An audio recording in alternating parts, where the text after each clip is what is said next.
Last time on Wanderlust. It seems that whatever happened in the attack, that those of us that got hit by the stuff, seems like we are being changed somehow. Changed how? It's kind of hard to explain. Basically, about a third of the town's out in the ruins, basically stuck there, and they're chanting this thing over and over and over again, and the Forest Phantom came and visited us. We were basically brought out there not by choice. I woke up out there in the ruins. Oh, this is bad. Yeah.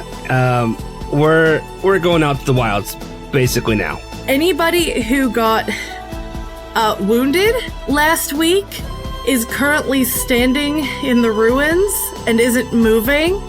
Sorry, this is all a bit jumbled, but would you consider coming with? I know it's not maybe the best thing, but I feel like you're more experienced with dealing with all of this than any of us, for sure. I think my other option is to stay here and wait for someone to decide this is my fault. So I'm definitely leaving town until this gets resolved. I just want to reiterate what the Phantom said. This wolf is a predator that we're supposed to face up north. Then after that, this long walk thing is getting lost to the east, and then we figure out the Cocoon thing once we're done with that. I can't keep letting this happen to the town, and it keeps happening to the town. At some point, this is my responsibility, and this is now not 3 tourists that got lost. It's 10 people or more who are just members of the town who are standing here, and at some point that becomes my responsibility to handle. So basically now you guys just kind of tell me a direction that you are headed in. North. The rest of you, you're standing on the bank looking out as Autumn wades her way all the way up, to her shoulders, and then just like a little bit deeper as you just see her head starting to bob along, and you see something coming down the river. Like, you see what looks like a very scary duck coming towards you. No, I'm not throwing a rock. I'm waiting until it gets close and I'm clubbing it with a rock. Oh, okay, cool. And you come over a little hill where it gets dry, back down into a marshy valley, and you see a dilapidated wooden cabin sitting on rickety stilts in the marsh. I think we're passing this by.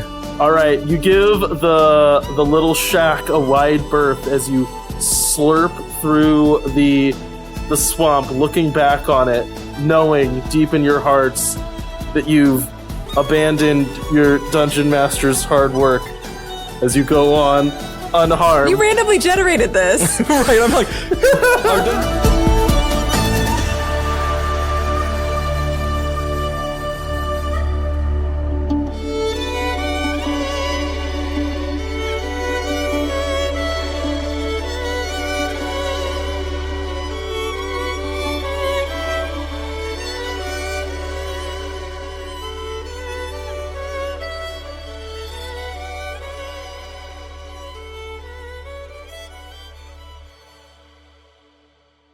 You guys skirted around that witchy-looking swamp house and continued off to the north. As you went, the temperature started to decrease as you walked through the forest. This is maybe not wholly atypical. It's getting later in the day. You are going north, but not that far north for you to start noticing any significant change in climate. But as you go, you just can feel a chill kind of on you as you walk.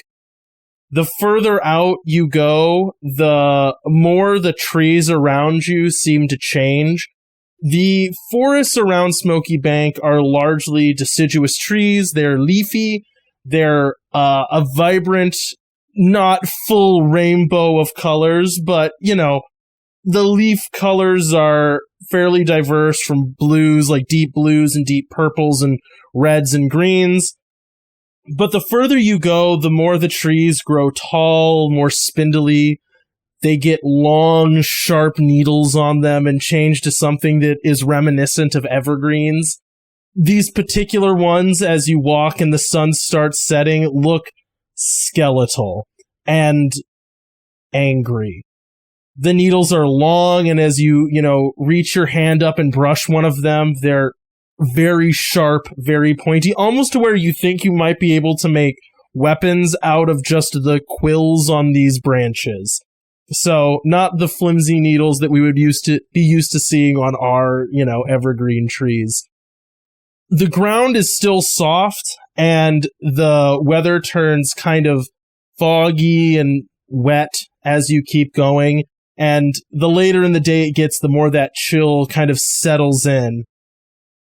Right as you are getting to where you would probably be wanting to stop to make camp in this sort of strange-looking forest, you come across a chasm in the ground. And the distinction here is the ground seems split and fallen back away on like a straight line across you, so like sort of running from east to west. And the difference is temperature. It's clearly cold enough across this line that the ground has frozen and broken away as like a chunk of ice. As you were kind of going down a slope, it split and fell away and left this big rift in the soil. So the soil that you're standing on is still soft, but across the way, you can see where it is starting to freeze and split and break away in, fractals like breaking ice. The plant life across this rift is also quite a lot different. It's still those sharp pines, but they grow shorter and scrubbier and more dense, which is a bit unfun to think about, trying to push through, moving on. But this is where you have to make camp. And I will say, basically, your decision here is, how do you make camp in this kind of odd and unknown place? Angrily. So the biggest, okay, so on our side, there is still regular soil and there's spiky trees and then chasm. How far across roughly is the chasm? So it's not like a rift cut by a river that might be really deep down, that's just like slowly eroded through water. So, at the top, it might be really far. You might be talking about, way further than you can jump, right?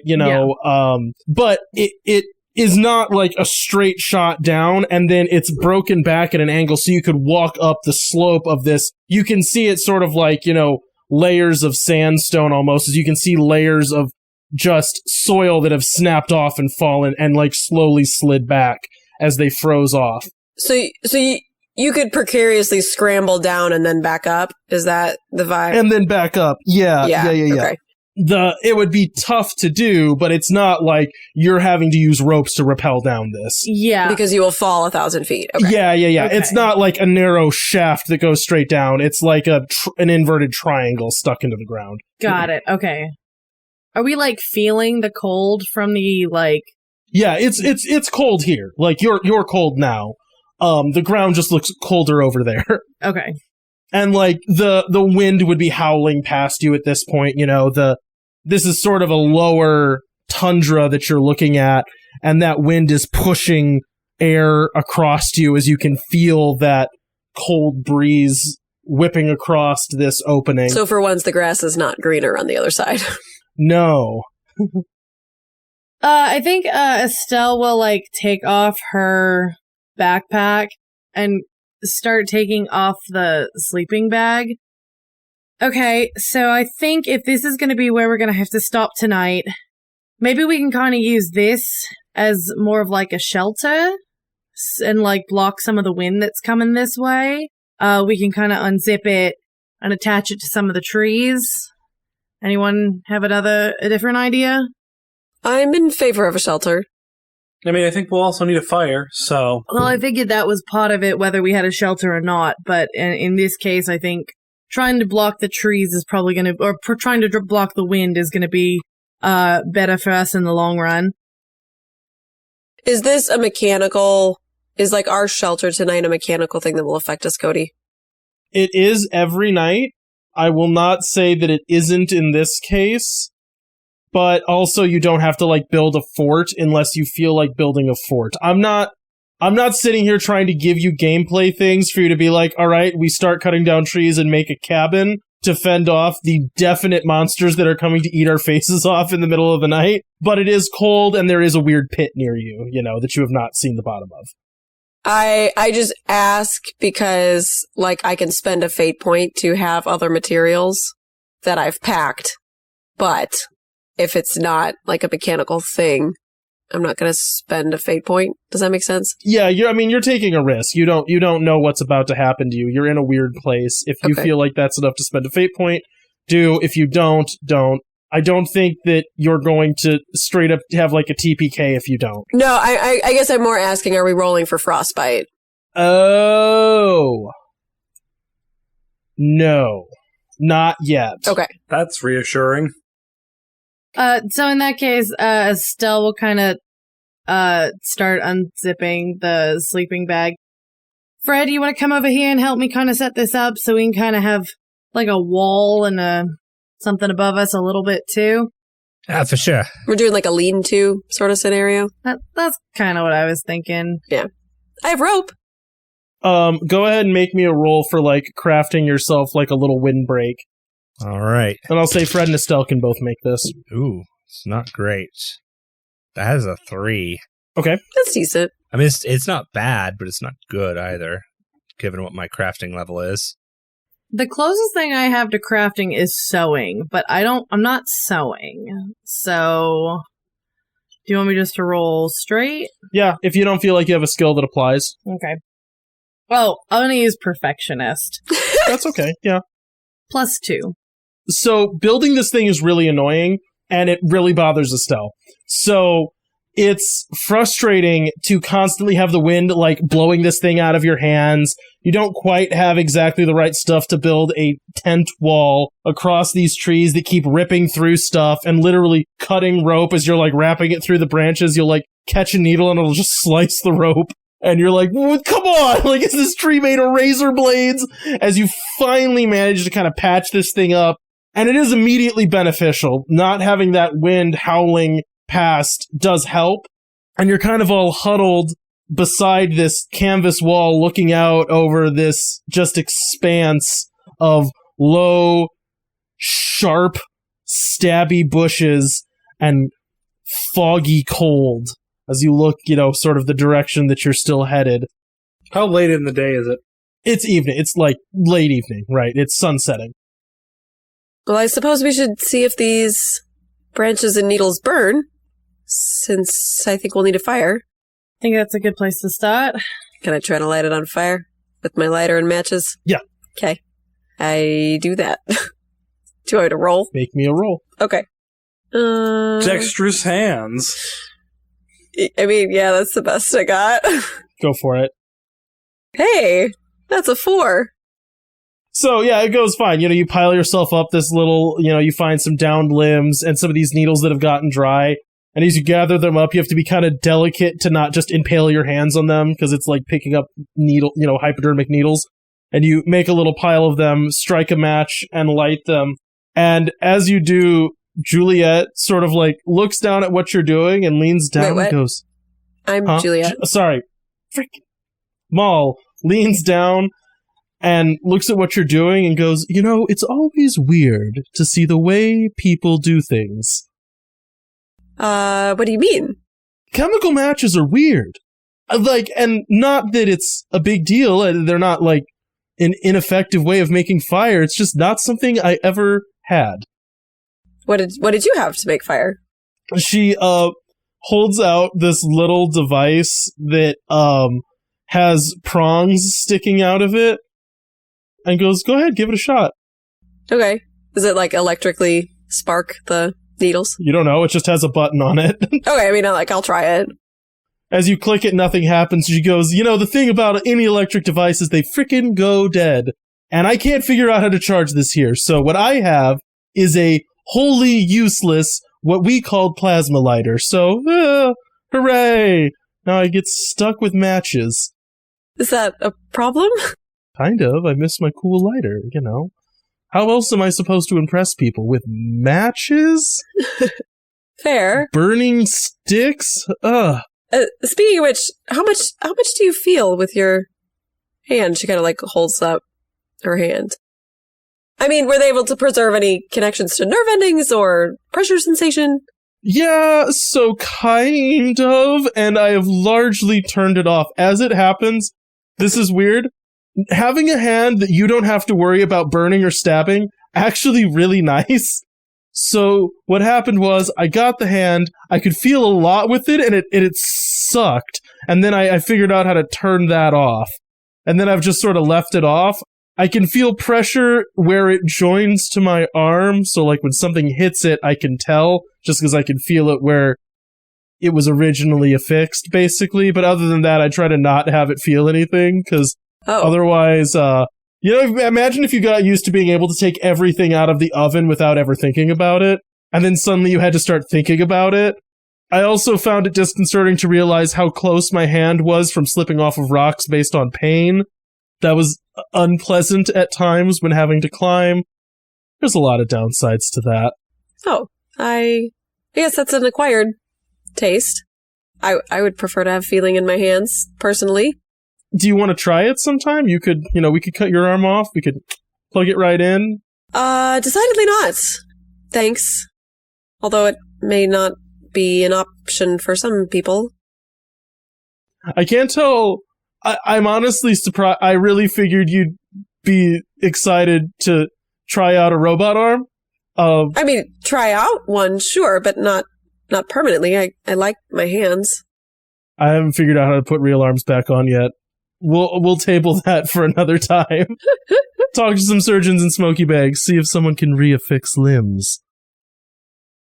Is there any other scenes that anyone else wants to have? Can Autumn go explore the crevice a little bit? Yes, you can. That feels like an athletics. Yeah, go ahead and make me an athletics check to start. That is a 4. So, let me ask you this. What are you looking for? Like, give me some kind of things that you'd have your eyes peeled for. Large, dangerous animals, or signs of them.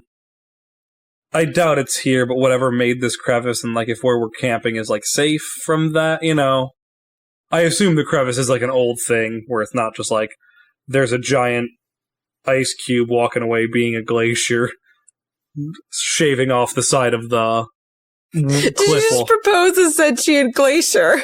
I did propose a sentient glacier.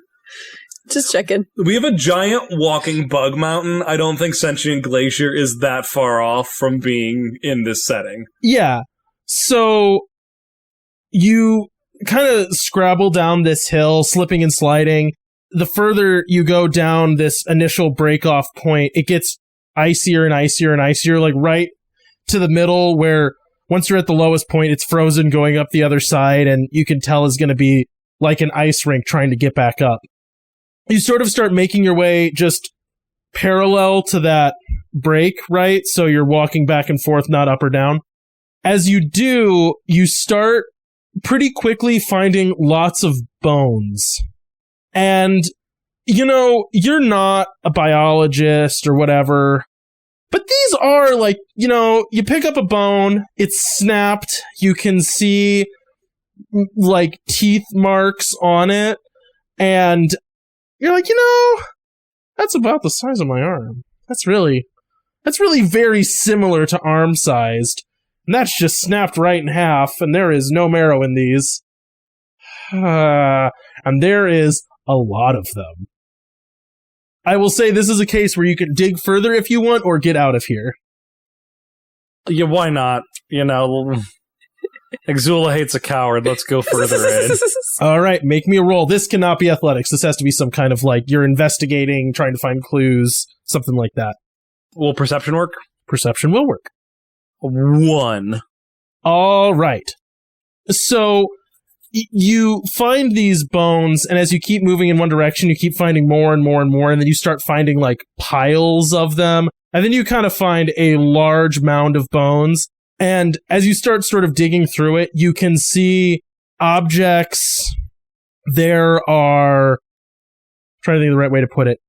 bones are a thing that, typically cannot be eaten. You start finding other things like that, something like pens, maybe broken knives, and you keep digging further and further and further, and as you do, you keep finding more and more like odd trinkets and objects, things that are unfamiliar to you. All of them roughly pocket or backpack sized, so nothing too big, but, objects similar size to maybe a screwdriver or a pen or some kind of tool. And you find like a small pile of these things that you could separate out from the bones. They're all made of a not overly cold to the touch, but somewhat metallic substance. So, but I think aluminum's similar to that, right? Like it isn't overly thermally dense, but is still metallic, but very lightweight. So you just find like a ton of stuff like that you sort of pile up. Meanwhile, we're going to cut back up to the top of the hill where, Estelle, what would you be doing after you get like that tarp set? Probably, I'm assuming Maul like brought along whatever parts of the duck. So probably like making dinner, like using that to make food for everyone, considering we've got such a big group. Okay. So you start, setting up like a little spit and stuff to start turning the duck. Mull has kind of wandered off at this point, but Mitchell comes over and sits down across from you and goes, "Would you like a hand with the cranking? I could, give you a break if you'd like." No, I think I've got it. Kind of goes, "All right. What? I don't want to say that I haven't been out here a great deal or anything like that, or that I don't know what to do when I'm at a campsite, but is there anything I can do to help, or really, like, take a watch, anything like that?" I think we'll discuss watches with the rest of the group. I still don't know why you're here, so you can, if you want to set up your area, I guess. Oh, that's already set up. I did that already. All right, good job. Do you know where the rest of the group is? Do they typically just wander off? Yeah.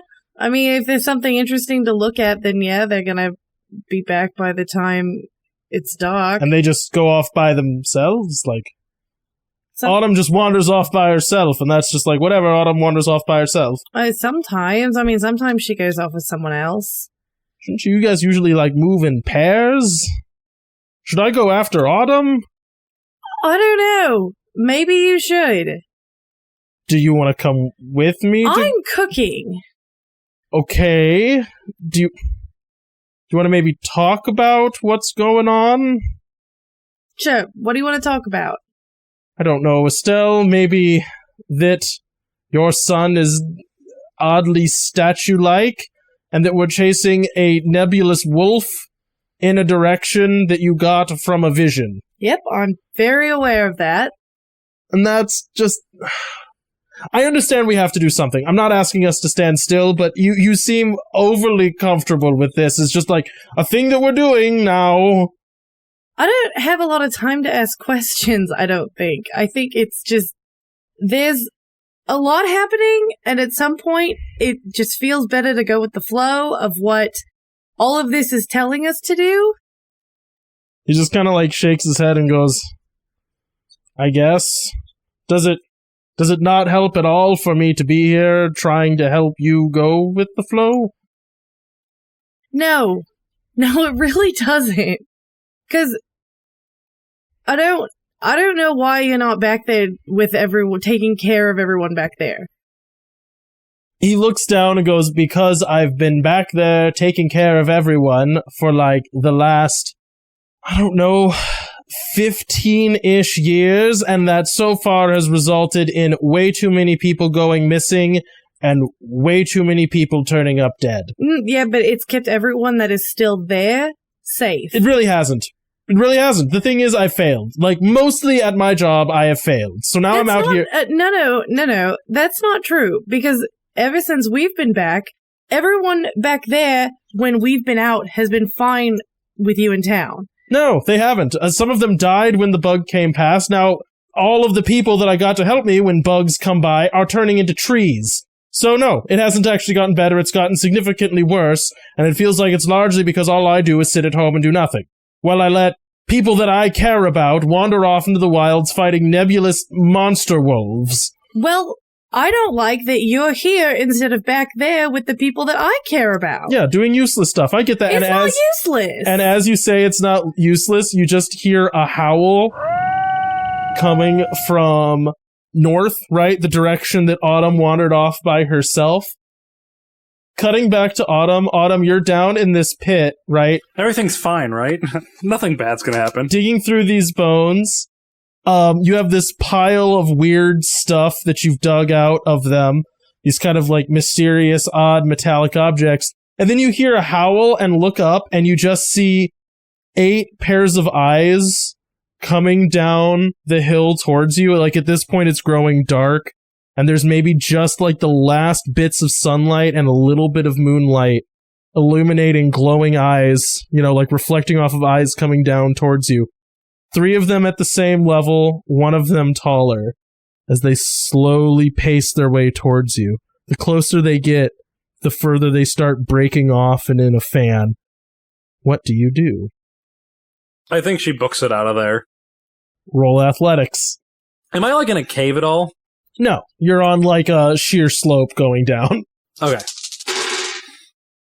Will a 8 get me out of there? Okay, so you start running.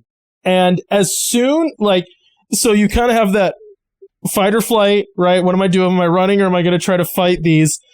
As soon as you start running, you just hear feet on the ground behind you, right? Like, that's all you hear. You hear nothing else, just like the distinct sound of very dog-like things running very fast after you as you're just sprinting away. We cut back up to the campsite. You guys hear that howl. What do you do? I'm assuming like Juliet was getting more like firewood or whatever. Mm-hmm.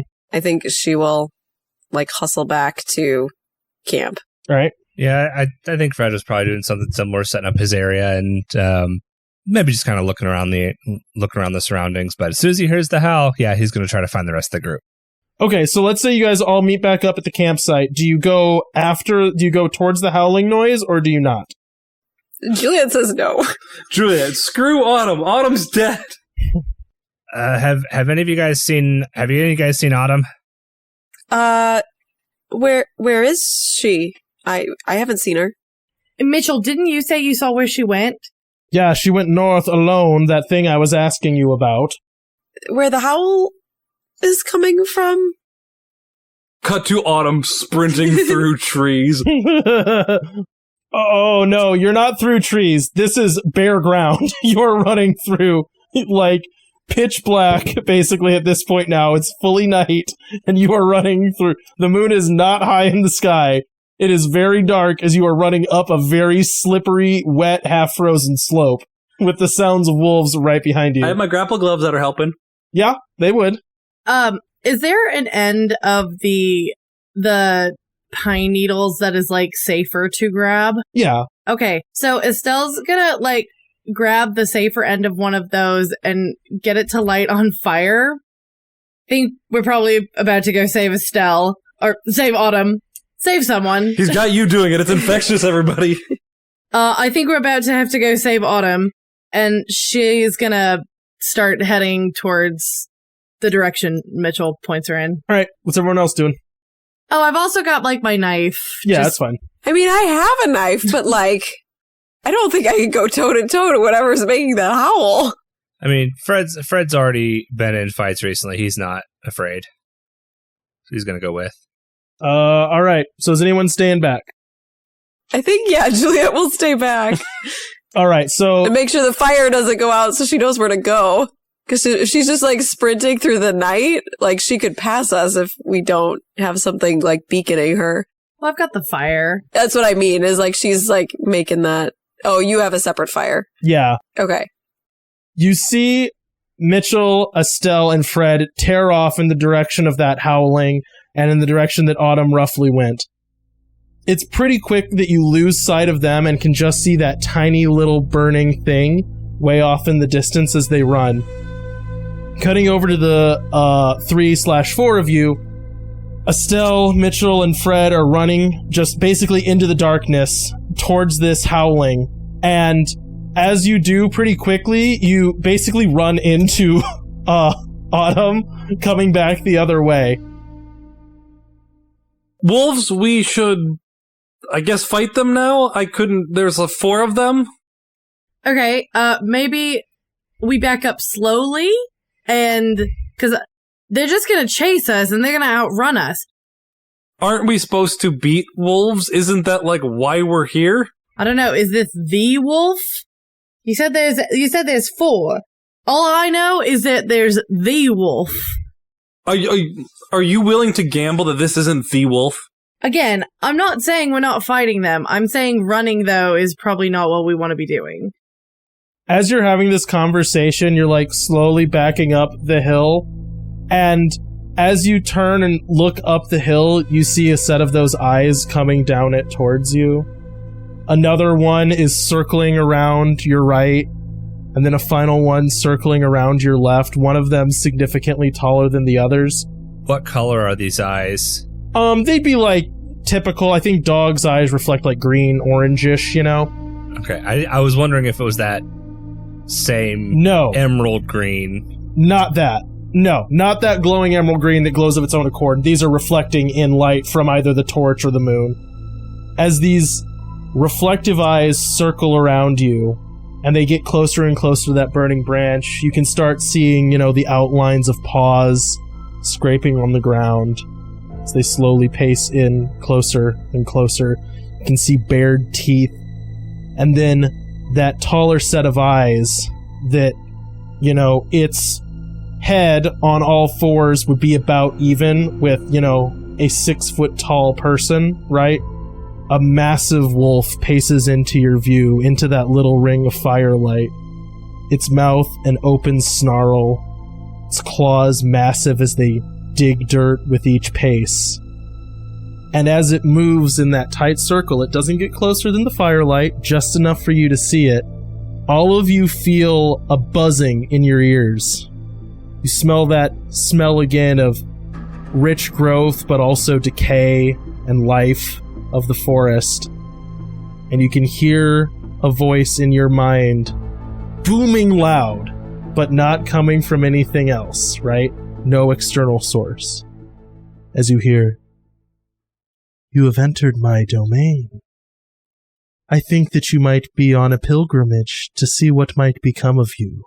You've touched the wilds, and now you've found me." You can talk back to this thing, by the way. Are you the wolf that we're supposed to defeat? I am the wolf, and I certainly hope you're not here to defeat me. I don't much like the idea of dying.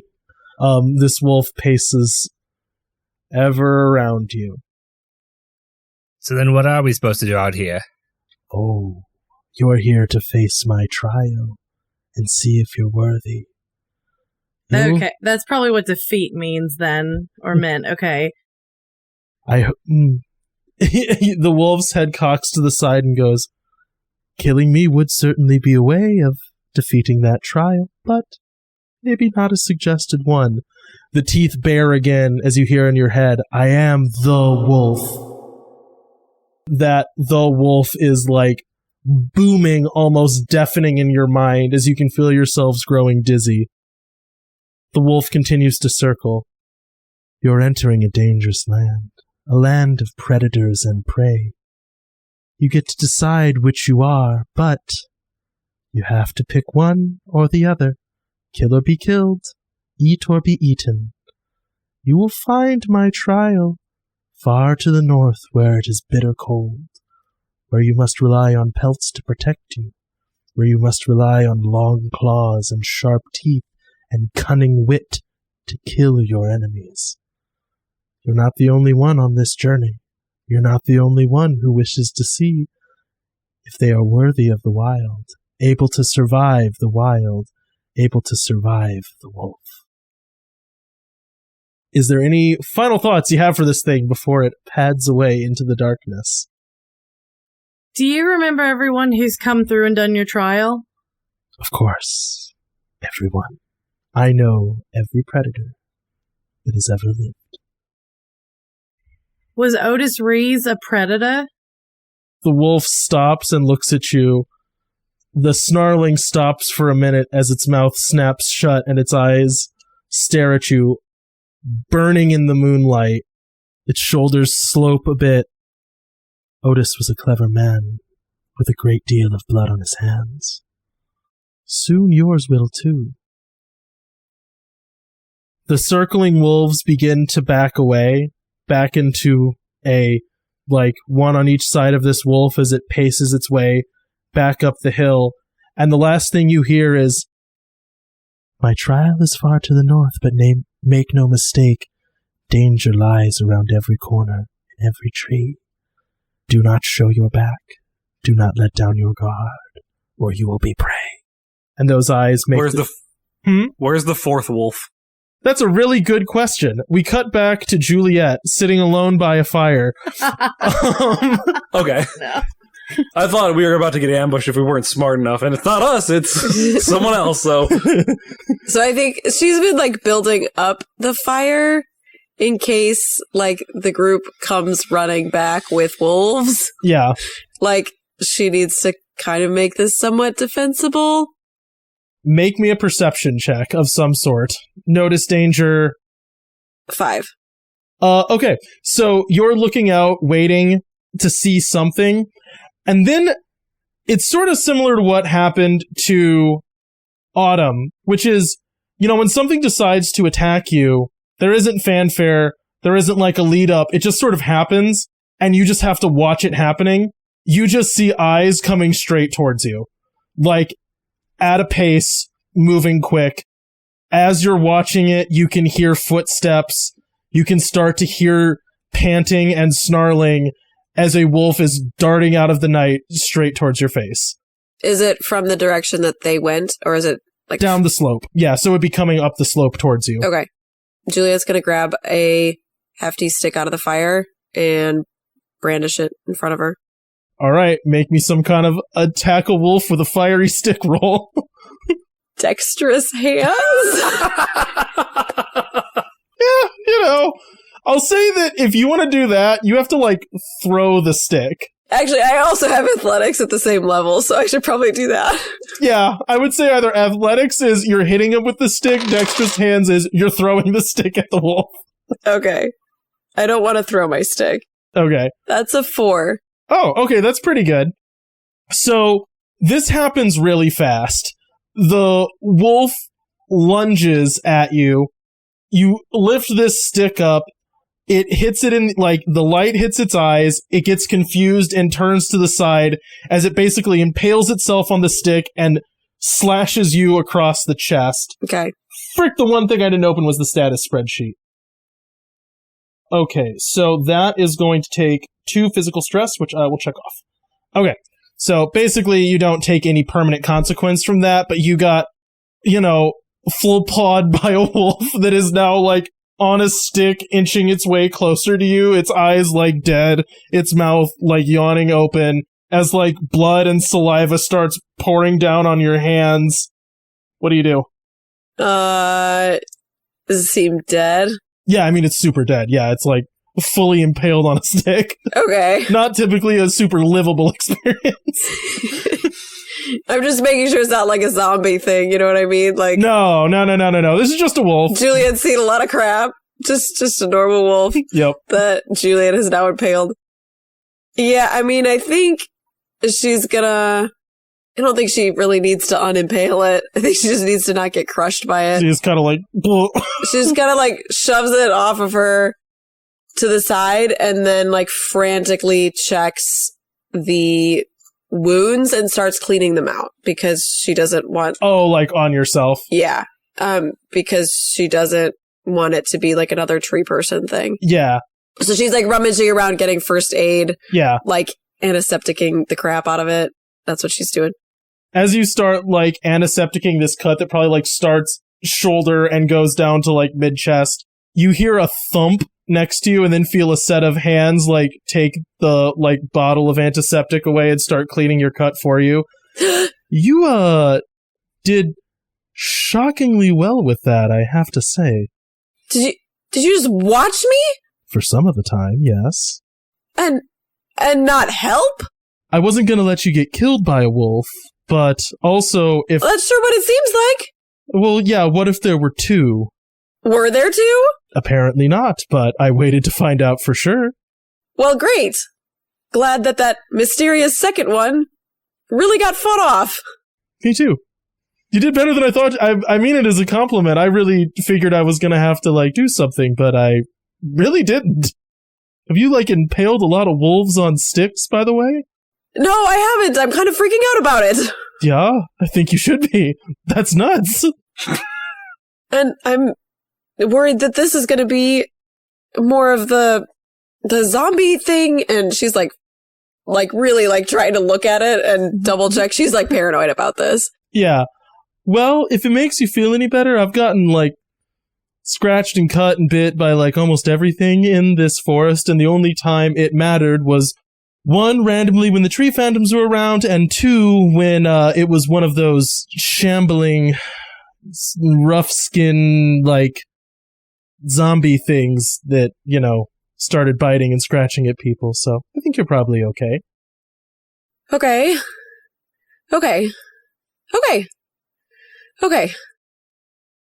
Do you enjoy this part of it? Is this like a good or a bad thing for you?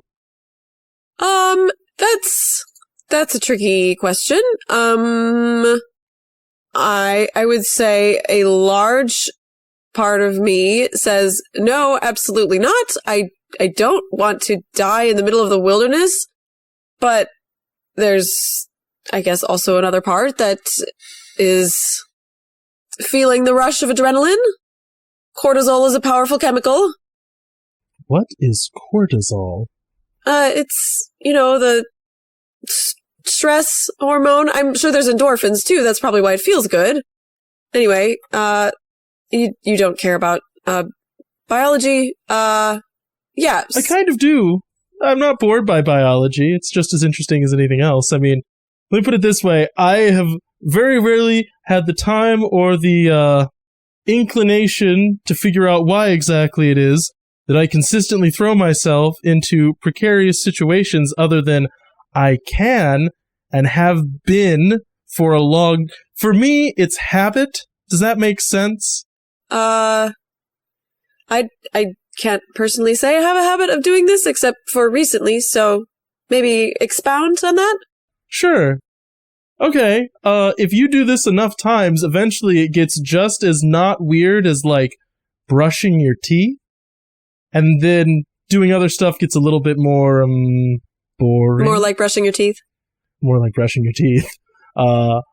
And getting to see wolves rushing towards you does have a certain, interest to me.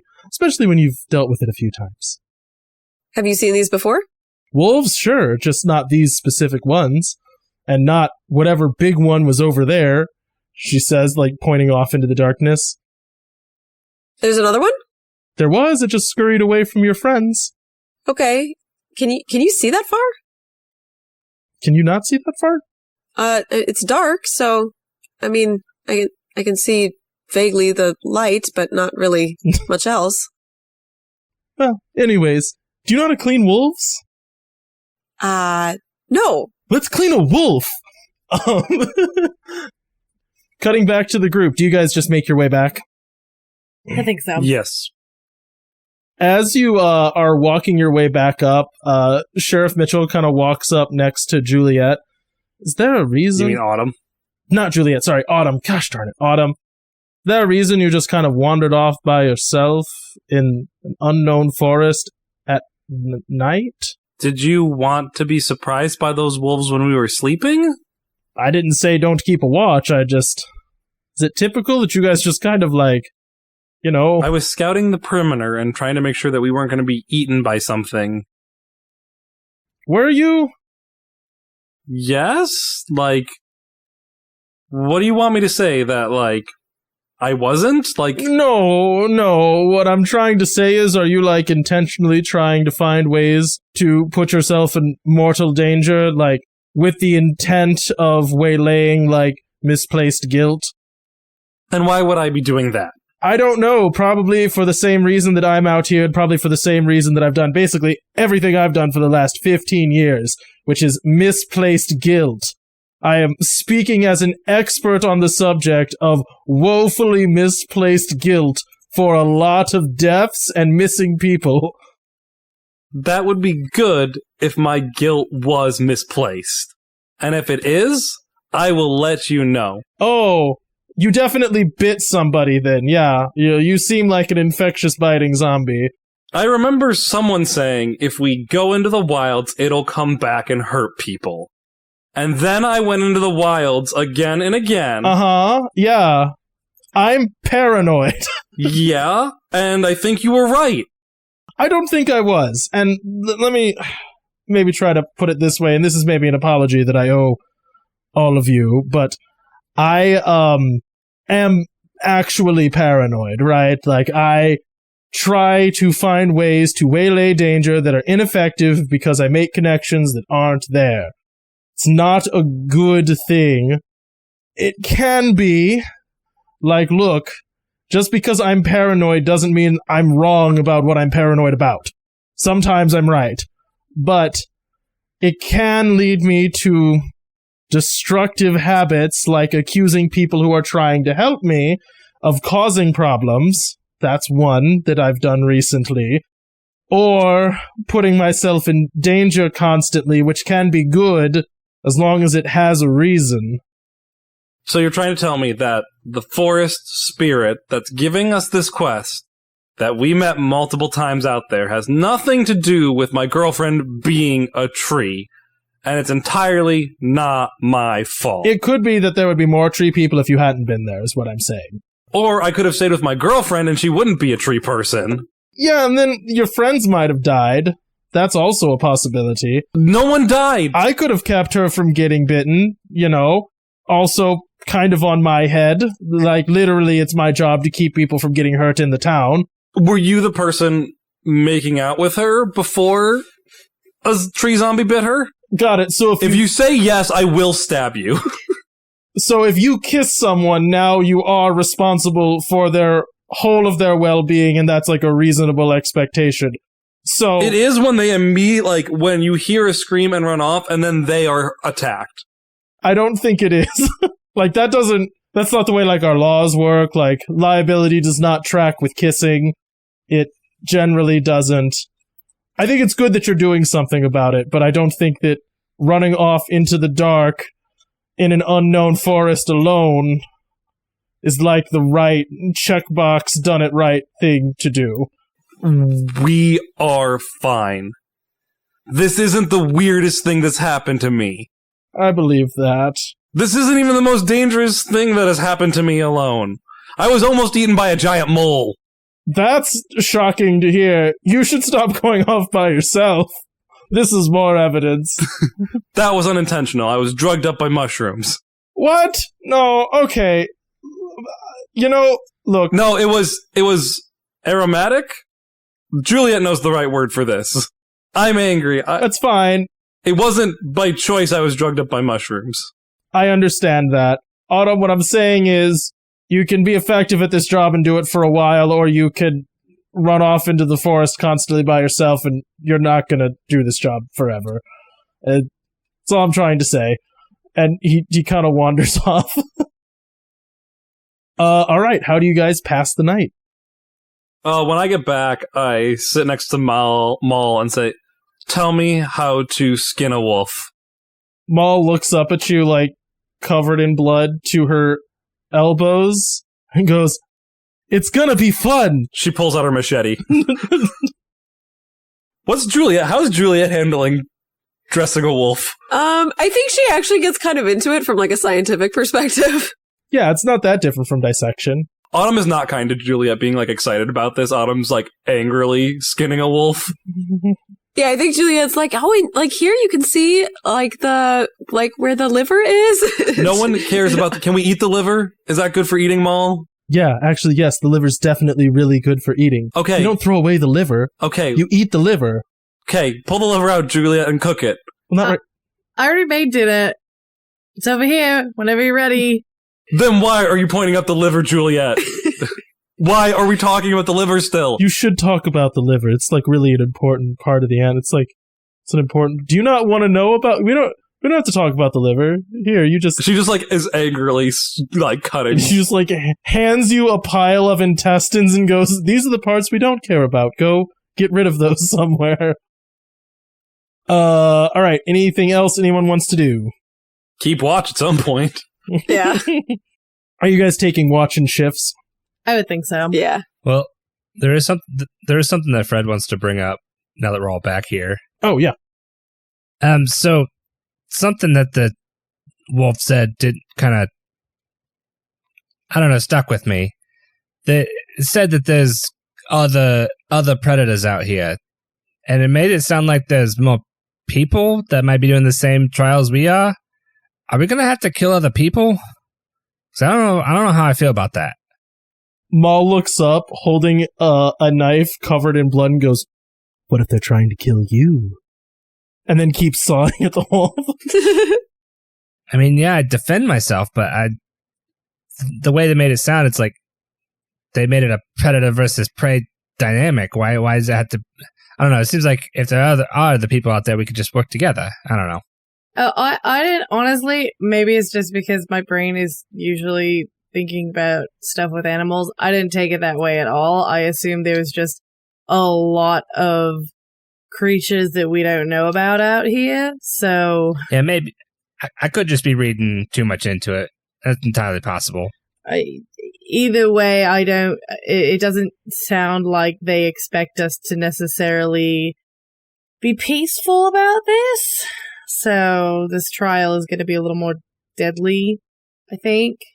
I'm not going to sit here and be killed, because then no one helps Smoky Banks.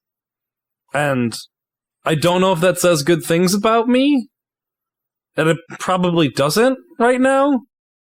But if the option is kill or be killed, I'm not going to sit there and roll over and be killed. No, I don't think that's the case for any of us. I think it's more of just getting yourself in the right headspace for what we might be coming up to. If, like, the rest of the conversation, like, is happening, Estelle at some point is going to put her hand on Mitchell's knee and lean in close and go, "Are you sure you don't want to go back?"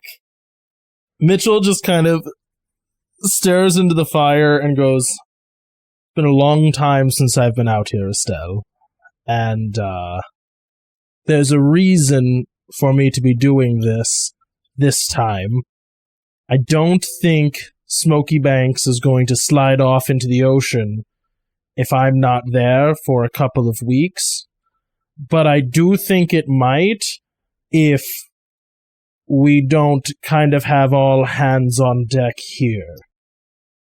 I think maybe it's fair for you to understand explicitly what my job is in the town is taking unnecessary risks. It's not like a hypothetical to me. I am paid for it a little bit, and it affords me a certain degree of prestige and respect within the town that is unearned if the first time there is danger, I run away. That really is not the option for me." No, but you said that there are people that you care about that are going out into the wilds to handle this and seem to have been handling this. Mm-hmm. And so far, the people that I have cared about have stayed back. So this is a little distracting. Ah. Yeah, you don't really get to decide for me. Are you absolutely sure? Yeah, actually, I'm very sure that you don't actually get to choose for me whether or not this is something that I decide. I think maybe this is a fair thing to explain to you, Estelle. I care about you. I'm responsible for the town. Does that make sense? There's a difference. I enjoy being around you. I have to keep the town safe. I'm still going to be grumpy about you coming, then. You can be grumpy about it. I'm grumpy that you're out of town. Do you want to go back? No. Well, I think you should. I think I kind of have to be out here. I don't think you do. I think I have to be out here. Do you want to go back to town? No. Well, agree to understand that we are not in charge of each other's decisions. As you sit by the fire, there's like a pause. And he just goes, I probably could tie you to a tree, though, and just leave you here. Even in the campfire, you can see her face flush. You don't want to know what I thought about when you said that? I think I do. I think I do. 90% sure I do want to know. Well, you can find out about that if we both make it back home.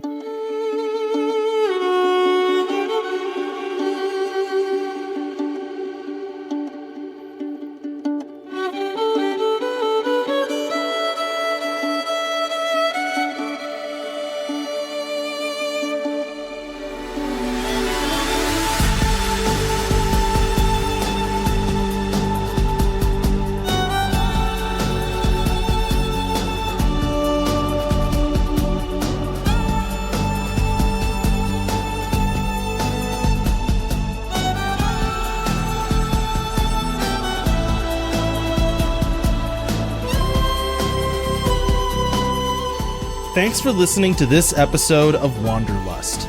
Music for this show is credited down below.